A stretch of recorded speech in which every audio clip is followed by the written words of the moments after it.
اگر کسی نے حرام کیا ہو تو ان کی قوموں نے اس کو بدل کر کے حلال کر لیا تھا، لیکن اسلام نے اس پر عمل کیا۔ جب آیت نازل ہوتی ہے انما الخمر والمیسر والانصاب والازلام رجس من عمل الشیطان فاجتنبوہ، خمر یہ شراب، انما الخمر والمیسر جوئے اور ازلام یہ تیروں کے ذریعے سے قسمت پہچاننے کی کوشش کرنا، یہ ناپاک چیزیں ہیں شیطان کے کام میں سے، فاجتنبوہ مذکورات سے بچو۔ مسلمان صحابہ کرام سالوں اور جن کے کہتے ہیں گھٹیوں میں پڑی ہوئی شراب فوراً چھوڑ دی انہوں نے، اور پھر مدینے کی گلیوں میں شراب ایسے بہنے لگی جیسے بارش ہوئی ہو۔ اور پھر اس عقل کی حفاظت کے لیے اگر شراب کسی نے پی تو اس پر حدود۔ تو کہنے کا مطلب ہے کہ اسلام ایک دین فطرت ہے۔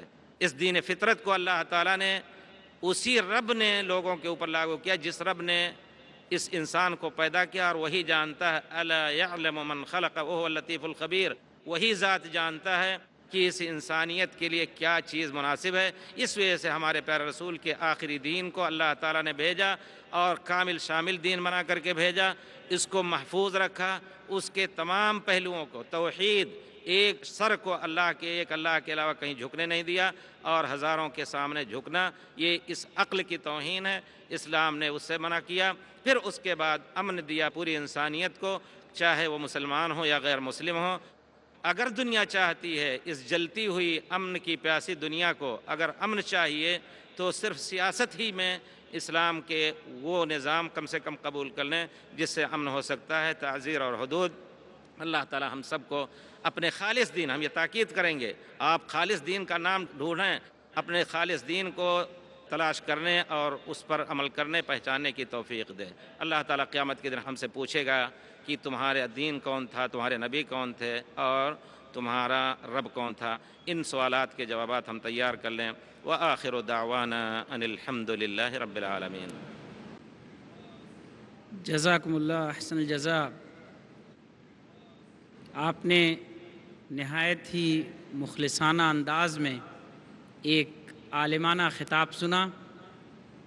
موصوف کے بارے میں آپ کے علم میں بات رہنی چاہیے کہ آپ 1419 ہجری سے حرم شریف میں افتاء کے عہدے پر فائز ہیں، یعنی حرم شریف کے مفتی کی حیثیت سے آپ کام کر رہے ہیں۔ اس لحاظ سے اس موقع کو غنیمت سمجھیں اور آپ کے سامنے اپنے سوالات پیش کریں۔ مولانا محترم، میں آپ کی خدمت میں سوالات پڑھنا چاہتا ہوں تاکہ لوگ آپ سے زیادہ مستفید ہو سکیں۔ جناب یاسین خان صاحب جو BCom کے طالب علم ہیں، وہ لکھتے ہیں قادیانی قرآن سے ثابت کرتے ہیں کہ عیسیٰ علیہ السلام کو موت واقع ہو گئی، اور جو آمد کی بات حدیثوں میں ہے وہ مرزا غلام احمد قادیانی ہیں، اس کا مدلل جواب کیسے دیں؟ اول تو مرزا غلام احمد قادیانی کی تلون مزاجی کہ اس شخص نے پہلے مجددیت کا دعویٰ کیا، پھر اس مسکین نے مسیح موعود ہونے کا دعویٰ کیا، پھر آخر میں نبوت کا دعویٰ اس نے کیا، اور اسی دعوے پر علامہ امرتسری مولانا ثناء اللہ سے مباہلہ ہوا، اور اس مباہلے میں اس کی قسم کے مطابق اللہ تعالیٰ نے حضرت امام مولانا امرتسری کے زمانے کی حیات میں اس کو ہلاک کیا، پائے خانے میں سر پڑا ہوا اس کا ملا۔ بہرحال تو اگر اس کو آپ مجدد کہتے ہیں تو نہ مجدد بھی نہیں تھا، جو شروط ملتے ہیں وقت ہو تو ہم اس کی تفصیل بیان کر سکتے ہیں، اور اگر آپ اس کو مسیح موعود کہیں تو وہ جھوٹا ہے، کیونکہ ہم اس قرآن کو، اس رب کو نہیں جھٹلا سکتے جو ہمارے ایک ایک سانس کا مالک ہیں۔ ہم مسلمانوں کا عقیدہ ہے، یہودیوں نے دعویٰ کیا تھا کہ ہم نے حضرت عیسیٰ علیہ السلام کو قتل کر دیا، یہ بھی ایک بہت بڑا سانحہ ہے۔ ہزاروں سال کا عقیدہ جو عیسائی لے کر کے اپنے سینے سے جی رہے تھے، اور یہودیوں اور عیسائیوں میں جنگ اس پر ہوتی تھی، سیاست نے جب مجبور کیا تو فاتیکان کے پوپ نے آج سے 35 سال پہلے، انٹرنیٹ دیکھیے، اس سے پہلے کے اخبارات دیکھے ہم لوگ پڑھ رہے تھے، تو ان سب نے اکٹھا ہو کر کے کہا نہیں، یہودیوں نے نہیں قتل کیا تھا، کسی اور نے قتل کیا۔ ہمارا عقیدہ ہے جیسا کہ اللہ تعالیٰ فرماتے ہیں وما قتلوہ وما صلبوہ ولکن شبہ لہم۔ پھر اس کے بعد حضرت مسیح کے بارے میں عقیدہ ہے بل رفعہ اللہ الیہ، اللہ تعالیٰ نے ان کو اٹھا لیا ہے اور وہ آسمان پر ہیں، چوتھے آسمان پر۔ اور پھر ہمارا عقیدہ ہے احادیث رسول صلی اللہ علیہ وسلم کی روشنی میں کہ قیامت قریب اتریں گے اور نبی کریم صلی اللہ علیہ وسلم کی شریعت سے فیصلہ دیں گے۔ اور اگر آپ اس موضوع کو پڑھنا چاہتے ہیں تو عربی میں بہت سی کتابیں ہیں اس بارے میں، احادیث جو جمع کی گئی ہیں اس کو پڑھنے کی کوشش کریں، ورنہ کسی عالم کے ساتھ بیٹھیں۔ محترم، ایک سوال ہے، زید احمد جو اسٹوڈنٹ ہیں وہ کہتے ہیں کیا مختلف انبیاء مختلف ادیان لے کر آئے یا پھر سارے انبیاء اسلام ہی دین پیش کیا کرتے تھے؟ تو پھر یہودیت اور عیسائیت کس کا بنایا ہوا دین ہے؟ ایک چیز ہمیں دقت سے یعنی باریکی سے استعمال کرنا چاہیے۔ دین کے نام سے جیسا کہ اللہ تعالیٰ نے فرمایا ان الدین عند اللہ الاسلام، اللہ کے نزدیک مقبول دین اسلام ہی ہے۔ وہی اسلام حضرت نوح، حضرت ابراہیم، حضرت لوط، حضرت عیسیٰ، موسیٰ سب کا تھا۔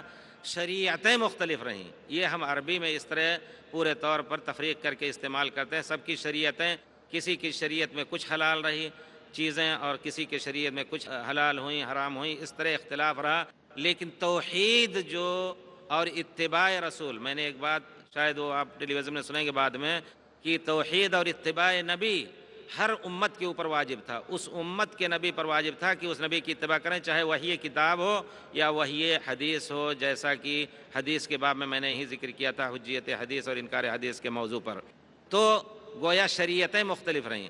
حضرت عیسیٰ علیہ السلام جو دین لے کر کے آئے تھے، مبشرا برسول یأتی من بعد اسمہ احمد، اور آپ نے کہا کہ ہم مصدقا لما بین یدی من التوراۃ، ہمارے سامنے جو تورات ہے اس کی تصدیق کرتا ہوں، ومبشرا برسول یأتی من بعد اسمہ احمد، خوشخبری دینے کے لیے کہ میرے بعد ایک نبی آئیں گے جن کا نام احمد ہوگا، یعنی نبی کریم صلی اللہ علیہ وسلم۔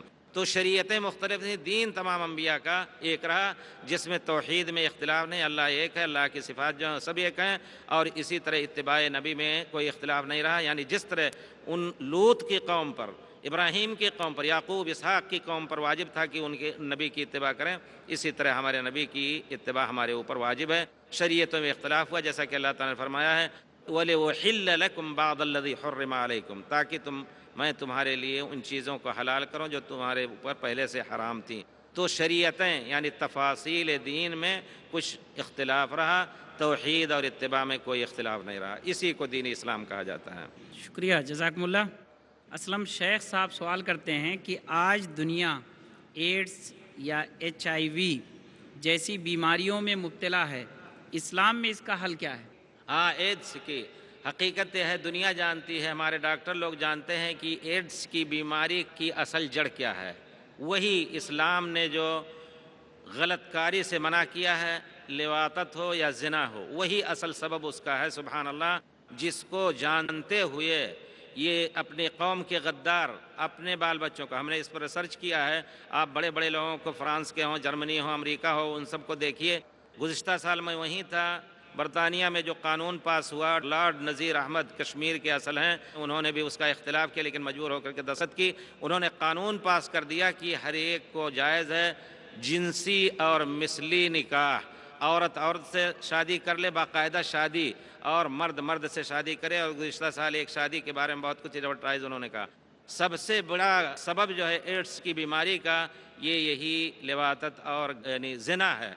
یقیناً اللہ تعالیٰ نے جس چیز سے منع کیا اس کے ارتکاب سے آدمی کو کسی حالت میں امن اور راحت نہیں مل سکتا، یہ اس کا اختصار ہے۔ اگر اسلام کے قانون پر عمل کر کے خاندان بندی اور خاندان کی حراست ہو جائے تو انشاءاللہ اس بیماری کا خاتمہ ہو سکتا ہے، ورنہ اس بیماری کا مرض بڑھتا ہی جائے گا۔ جزاکم اللہ۔ محی الدین صاحب جو BA کے طالب علم ہیں وہ پوچھتے ہیں کہ اگر نبی صلی اللہ علیہ وسلم نے ساری باتوں میں ہماری رہنمائی کی ہے تو غلامی کے بارے میں کیا رہنمائی کی ہے؟ نبی کریم صلی اللہ علیہ وسلم نے غلامی کے بارے میں کیا رہنمائی فرمائی؟ اس سے پہلے تمام انبیاء کی شریعت میں، اب میں شریعت دین نہیں کہوں، تمام انبیاء کی شریعت میں یہ تھا کہ جو جنگجو قوم ہے ہمارے مقابل کی، ہمارے دشمن قوم، اگر ہم اس پر غالب ہوں تو ایک عام قانون چلا آ رہا تھا کہ مردوں کو غلام بنایا جائے، عورتوں اور بچوں کو غلام بنایا جائے، عورتوں کو لوڈی بنائی جائے، یہ عام قانون تھا۔